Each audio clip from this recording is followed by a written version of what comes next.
आभा residency में जो seminar हो रहा है आपका, इसका उद्देश्य क्या है? सो थैंक यू एंड मेरा नाम है डॉक्टर प्रिया बंसल। मैं एक गायनेकोलॉजिस्ट और गायनी कैंसर सर्जन हूँ फोर्टिस हॉस्पिटल नोएडा से। इसका उद्देश्य, आपने अच्छा हुआ ये पूछा, इसका उद्देश्य है कैंसर, स्पेशली जो महिलाओं में हो रहे कैंसर होते हैं, जैसे कि बच्चेदानी का कैंसर, बच्चेदानी के मुंह का कैंसर, अंडाशय का कैंसर, इन कैंसर्स को किस प्रकार हम जल्दी डायग्नोस कर सकते हैं। और क्योंकि अगर हमने जल्दी डायग्नोस कर लिया तो हम इनको ट्रीट कर सकते हैं। सो कैंसर का हो जाना, इसका मतलब ये नहीं है कि ये डेथ सेंटेंस है, अब तो ज़िंदगी बची ही नहीं है।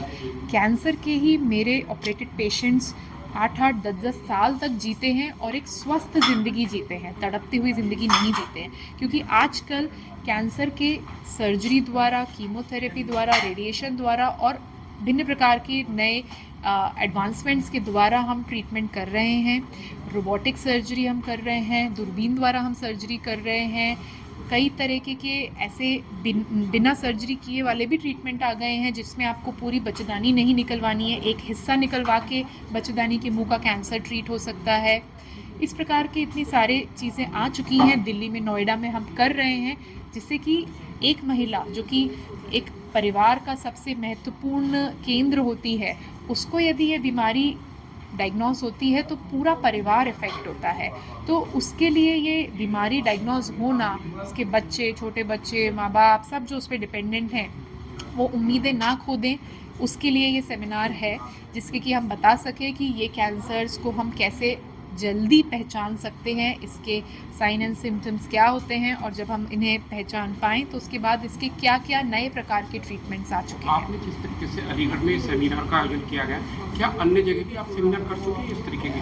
हाँ जी, डेफिनेटली अभी हमने शुरू किए हैं करना, बट दिल्ली एनसीआर से बाहर निकल के हम और भी जगहों पर, जैसे गाज़ियाबाद हो गया, या जो छोटे छोटे एरियाज़ हैं जहाँ पर कि पॉपुलेशन को उतनी अवेयरनेस नहीं है इन चीज़ों के बारे में, हम करते ही रहते हैं। जिस तरीके से आप जो है आभा रेजिडेंसी में ये सेमिनार कर रहे हैं लोगों को जानकारी देने के लिए कैंसर के लिए, तो इसका कोई प्रचार प्रसार क्या सार्वजनिक स्तर पर भी करेंगे क्या? ये सिर्फ एक सिंगल डे इवेंट नहीं है। इसके बाद हम हर महीने यहाँ पर ओपीडी करना भी स्टार्ट करेंगे, ताकि गायनी कैंसर्स के बारे में हम ज़्यादा अवेयरनेस, उन पेशेंट्स को देख करके उनमें यदि कुछ डायग्नोसिस होती है तो उनको वो मैनेजमेंट बताना, यदि वो कराना चाहें तो वो चाहे दिल्ली आकर हमसे वो ट्रीटमेंट कराएं, या यहाँ पर अगर करा सकते हो तो यहाँ पर उनका वो ट्रीटमेंट करना। ये एक कड़ी में, एक सीरीज़ में जारी रहेगा। सो ये आज का सेमिनार सिर्फ एक दिन का इवेंट नहीं है, ये एक शुरुआत है आगे आने वाले कई सारे इवेंट्स की। कैंसर के जो पेशेंट बढ़ रहे हैं वो किस कारण से बढ़ रहे हैं? क्या कारण है जो कैंसर की बीमारी भारत में दिनों दिन बढ़ती जा रही है? बिल्कुल सही। सो 2018 के पहले तक कार्डियक यानी हार्ट अटैक, हार्ट डिजीज़ सारी ही पॉपुलेशन का लीडिंग कॉज ऑफ डेथ था। डेथ का सबसे पहला नंबर कॉज हार्ट अटैक। 2018 में इंटरनेशनली एक जर्नल है, लैंसेट जर्नल, जिसमें ये पब्लिकेशन आया कि अब heart disease is not number 1, cancer is number 1। और उसकी वजह कई सारी हैं। गायनी कैंसर्स में बात कर लूँ, लाइफस्टाइल चेंजेस बहुत आ गए हैं। पहले की जो महिलाएं हों या पुरुष हों, सबकी इम्यूनिटी बहुत अच्छी होती थी, अच्छा खाना खाते थे, अच्छी हवा में सांस लेते थे, अच्छी लाइफस्टाइल एंजॉय करते थे। अब सब कुछ ही नहीं है, ना अच्छी हवा है, ना अच्छा खाना है, बहुत ही ज़्यादा पॉल्यूशन एक चीज़ है, लाइफस्टाइल एक चीज़ है, केमिकल्स, टॉक्सिन्स एक चीज़ है, और इसी प्रकार बहुत सारी चीज़ों से मिल के कैंसर का रेट हाई हो रहा है। मैम, आप जो है डॉक्टर बनी है, तो ये प्रेरणा आपको कहाँ से मिली कि मैं डॉक्टर बनूंगी? मैं डॉक्टर बनूंगी कि कैंसर डॉक्टर बनूंगी?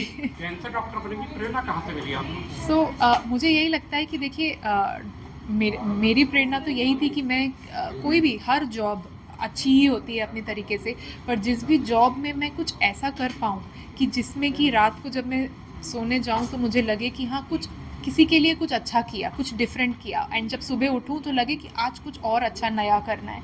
वो चीज़ मुझे इस फील्ड में बहुत अट्रैक्टिव लगी, जो मैं आई थी। ये लगा कि कैंसर लाइलाज नहीं है, खतरनाक नहीं है, नहीं है, इसका इलाज है। बिल्कुल है। और और इसके लिए आप अलीगढ़ में किस किस डेट में मरीजों को देखने का काम करेंगे? अभी हमने डेट्स फाइनलाइज नहीं किए हैं, बट यह महीने में 1 या 2 दिन रहेगा, और आगे आने वाले, अगर आप लोगों का सपोर्ट रहता है तो कई महीनों तक रहेगा।